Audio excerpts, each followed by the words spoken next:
The clock on the wall of the small, dimly lit interrogation room ticked with a deafening rhythm. 1987. A year of neon lights, synth pop, and for one man, a secret so dark it could swallow the sun. He sat there, his hands steady, a smirk playing on the corner of his lips. He had done it. He had committed the perfect crime. No witnesses. No DNA. No trail. For 35 years, he walked the same streets as his victim's family, bought coffee at the same deli, and slept the sleep of the innocent. He truly believed that time had eroded the evidence, that the earth had swallowed the truth. But as the detective pushed a single grainy photograph across the table, the smirk vanished. The past wasn't dead. It wasn't even past. He thought he got away with it. He was dead wrong. Oak Creek was a town where everyone knew your name, but nobody knew your secrets. It was a place of white picket fences and Sunday morning church bells. Elena was the kind of person who radiated light, an aspiring cellist with a laugh that could cut through the thickest fog. She lived in a modest apartment on the edge of the woods, a place she chose for its poetic stillness. On the other side of the social spectrum was Marcus Thorne. Marcus was a pillar of the community, or so it seemed. A high school track coach with a silver tongue and a reputation for being a mentor. He was disciplined, athletic, and possessed an ego that bordered on the pathological. He liked control. He liked the hunt. And for months, his eyes had been fixed on Elena. He watched her from the shadows of the tree line, noting her routines. When she left for rehearsals, when she returned, and how she always left her kitchen window cracked open for the evening breeze. November 14, 1987. A storm was brewing over the valley, the kind that masks the sound of breaking glass and muffled screams. Elena had just returned from a late-night performance. The adrenaline of the music was still coursing through her veins as she set her cello case down.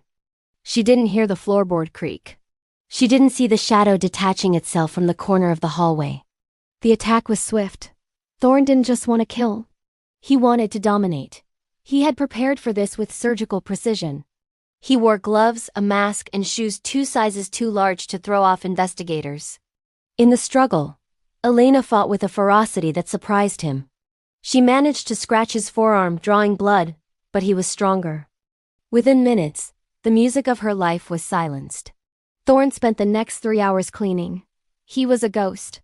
He wiped every surface, took the spent shell casings, and even vacuumed the rug.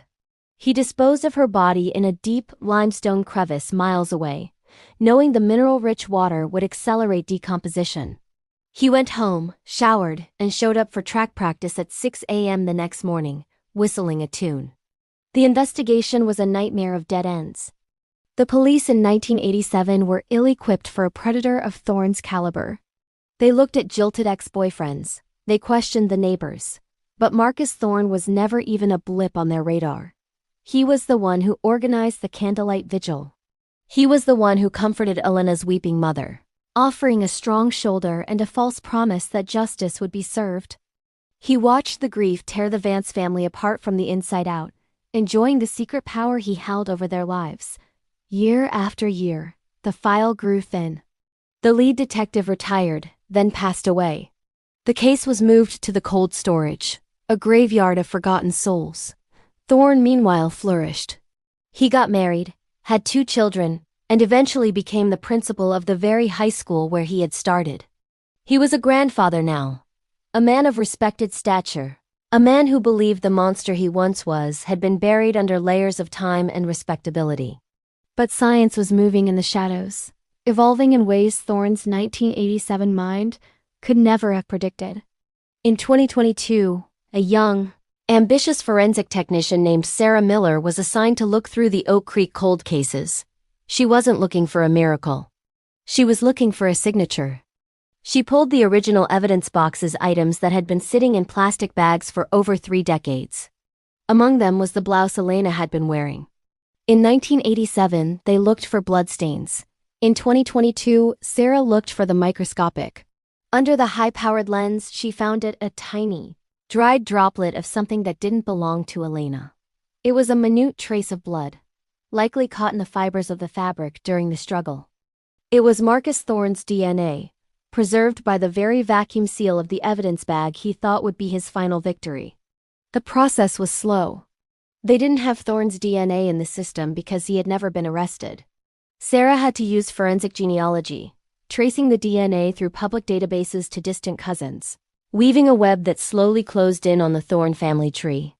When the police finally knocked on his door on a Tuesday afternoon, Thorne was trimming his hedges. He looked at the handcuffs with a strange, detached curiosity. He didn't scream. He didn't cry. He simply asked if he could finish the lawn. In the interrogation room, the bravado finally crumbled. The detective showed him the DNA match, the old photos of the crime scene, and a single piece of evidence Thorne had forgotten. A cufflink found in the limestone crevice 30 years later by a hiker, which matched a set Thorne still owned. The weight of 35 years of lies came crashing down. He confessed, not out of remorse, but out of a twisted need to finally be recognized for his perfect crime. He detailed every moment, every calculation, every cold-blooded decision. The trial was a media circus. The town of Oak Creek was shattered. The man they had trusted with their children was a wolf in sheep's clothing. Elena's mother, now 80 years old, sat in the front row every single day, her eyes locked on the man who had stolen her daughter's future. When the guilty verdict was read, there was no cheering, only a heavy, somber silence. Thorne was sentenced to life without parole. He would die in a concrete cell, a far cry from the pedestal he had built for himself. But even as the cell door slammed shut, questions remained. How many other perfect crimes had he committed in those 35 years? Were there other Elenas buried in the limestone?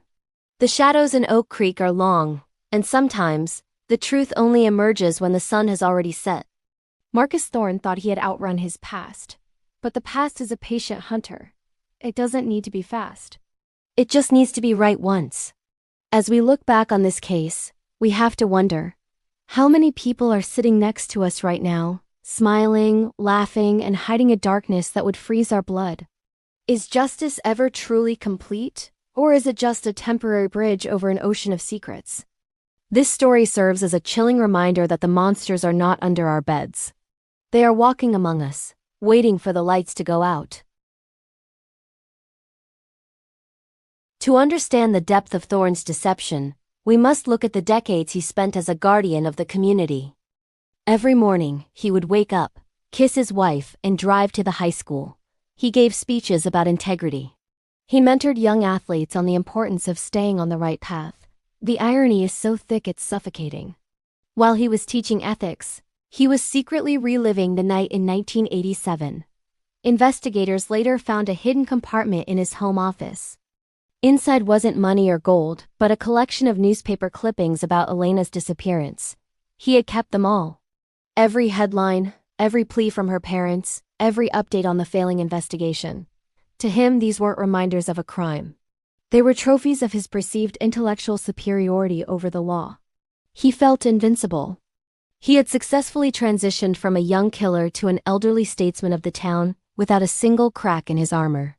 But his arrogance was his ultimate undoing. He stopped being careful because he believed the world had forgotten.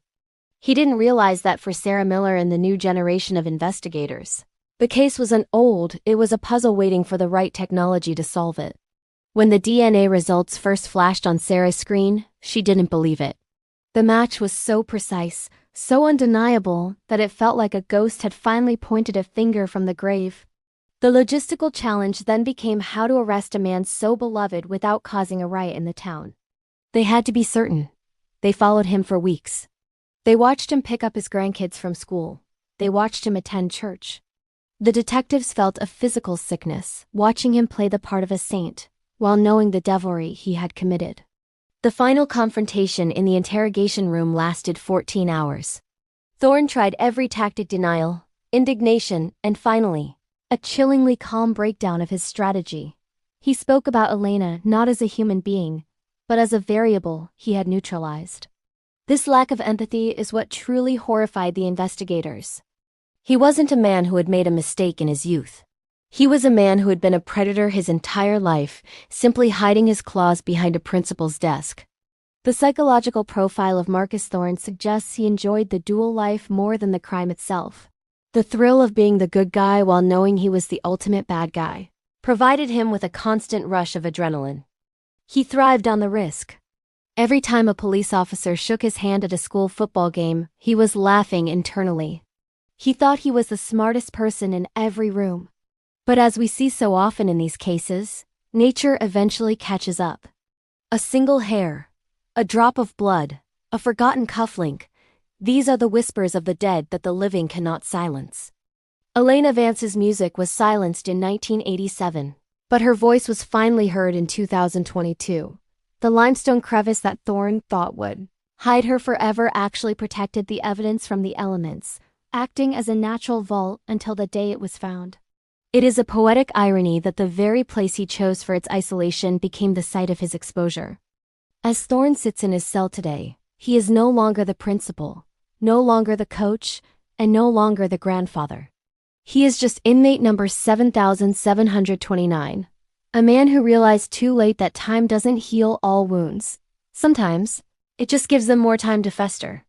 The town of Oak Creek is slowly trying to heal, but the trust is gone. Parents look at their children's teachers differently now. Neighbors are a bit more guarded. The white picket fences don't seem as bright as they used to. This case changed more than just a family. It changed the soul of a community. It taught everyone that the greatest danger isn't the stranger in the dark alley, but the person smiling at you from across the street. We must remain vigilant. We must support the cold case units that work tirelessly to bring these monsters to justice, no matter how many years have passed. Because for every Elena Vance, there is a Sarah Miller waiting to find that one microscopic piece of truth. Justice might be slow, it might be delayed by decades, but when it arrives, it is a force of nature. Marcus Thorne thought he was a god who could decide who lived and who died. He was wrong. He was just a man with a dark secret, and secrets always find a way into the light. The story of Oak Creek will be told for generations, not as a legend of a perfect crime, but as a warning of a perfect justice. The shadows may be long, but they can never hide the sun forever. Thank you for watching this deep dive into one of the most chilling cases of deception we've ever covered on Dark Case Files. If this story moved you or made you think about the hidden lives of those around us, please hit the like button and subscribe to the channel. Your support allows us to keep digging, keep researching, and keep telling the stories of those who can no longer speak for themselves. Click the bell icon to be notified the moment a new case is unsealed. We have many more stories to tell, and we want you there with us. Now I want to hear your thoughts in the comments. Does a 35-year wait for justice feel like a victory? Or is it a failure of the system that he lived a full life before being caught? Share your theories and let's start a conversation. Stay safe, stay sharp, and we'll see you in the next file.